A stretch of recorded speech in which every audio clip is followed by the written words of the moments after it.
Então, pessoal, meus caros alunos, minhas alunas, foco no Saresp e o tema é Primeiros Reformadores. Vamos lá, então. O que foi a Reforma Protestante? Quais foram os motivos da Reforma Protestante e quem foram os primeiros reformadores? É isso que nós iremos analisar. Bom, a Igreja Católica do século V ao século XV, período também denominado Idade Média, foi a maior instituição da Terra. O Papa era um líder político, era um líder econômico e era um líder espiritual. A riqueza, a terra de toda a Europa, quase que toda, pertencia à Igreja Católica. No entanto, surge ali, um movimento que vai mudar a história da humanidade, que é o Renascimento. O que é o Renascimento?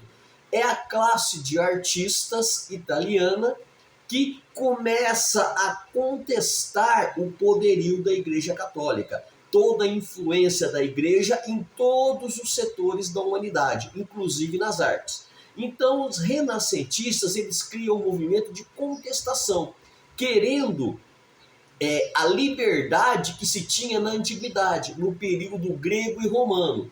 Nesse período da Grécia e da Roma antiga, as pessoas tinham liberdade para produzir as suas artes, para produzir as suas obras e a sua literatura. Liberdade essa que foi perdida na Idade Média pela hegemonia e influência da Igreja Católica. Então, com uma série de acontecimentos ali na Europa, surge o Renascimento. E juntamente com isso, a crise do sistema feudal. O feudalismo, então, ele entra em crise até sua extinção, e o Renascimento ele dá origem ao humanismo, que é um movimento que vai colocar o homem no centro das ações. Qual é a importância do humanismo para a reforma? Exatamente no fato de que o homem ele passa a ter uma nova visão de si mesmo. Então, no século XIV, um movimento que começou ali na Europa, o Renascimento, também influenciou alguns teólogos da Igreja Católica, que eles passavam, então, a analisar, a contextualizar a realidade ali e fazer críticas ao absolutismo da Igreja. Então, os primeiros reformadores, como John Wycliffe, Jan Hus, eles acreditavam que a Igreja precisava ser reformada para que ela pudesse voltar ao seu verdadeiro propósito. Então, John Wycliffe e Jan Hus, eles entendiam que a Igreja havia se desviado do seu propósito, da sua origem. Aquela igreja primitiva ali, humilde, pobre, que pregava o evangelho, não existia mais. A igreja havia se tornado rica, poderosa e influente. Então os reformadores achavam que a igreja deveria voltar às suas raízes. Então John Wycliffe, que foi um teólogo, professor de teologia na Inglaterra, ele vai criticar a venda das indulgências. O que é a venda das indulgências?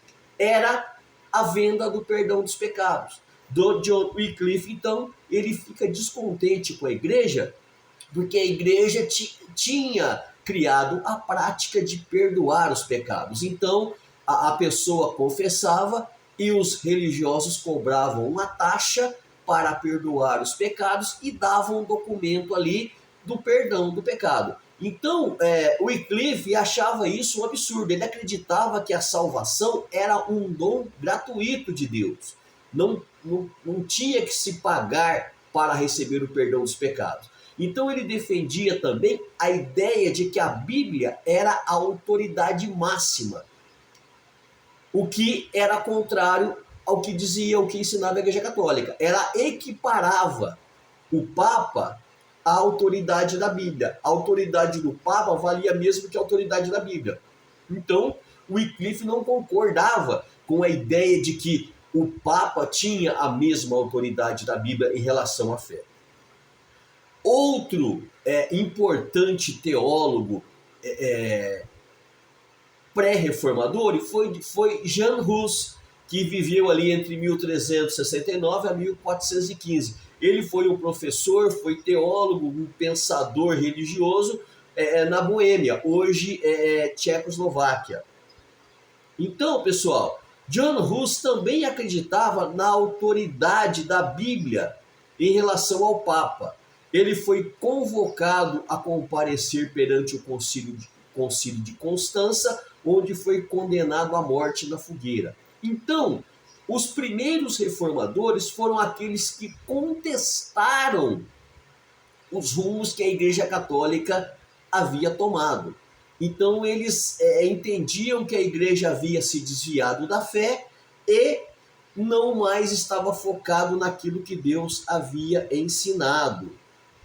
Outro detalhe, para que alguém não fique imaginando que eram só homens que eram os críticos à igreja, nós temos também Anne Asquith, que ela nasceu em Lincolnshire, na Inglaterra, em 1520. Ela foi escritora, poeta e pregadora anabatista inglesa. Ela também foi condenada pelo rei Henrique VIII da Inglaterra como herege, porque ela contestava a igreja. Então, pessoal, a insatisfação com os rumos da Igreja Católica, na época, não foi apenas de Martim Lutero, a crítica não foi apenas de Martim Lutero no século XVI, no século XV. Porém, desde muito antes, haviam ali pensadores que haviam percebido que a Igreja havia se desviado da fé e do verdadeiro evangelho. Então, a Reforma Protestante, ela foi um movimento que visava contestar o poderio da Igreja, o poderio absoluto do Papa. Isso é importante porque desagou depois em Martim Lutero, e nós veremos isso já já, como se deu então a Reforma Protestante por Martim Lutero.